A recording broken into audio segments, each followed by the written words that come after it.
Hello viewers and welcome to Review Information. In this video I will show you how to send voice messages in Snapchat.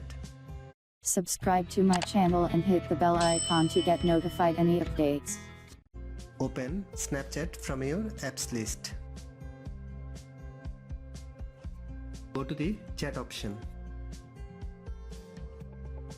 You can open existing chat or you can compose a new chat. Select any of your friends whom you want to send the voice message.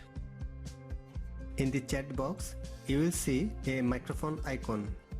Tap and hold this microphone icon. Now say anything. Hello friend, how are you? After completing the voice message, release the microphone icon. And the message has been sent to the recipient. Try again the similar process. Please call me if you are free.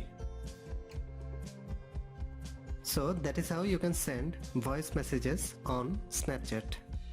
Thanks for watching. Hope you guys enjoyed my video. Please subscribe my channel for more videos.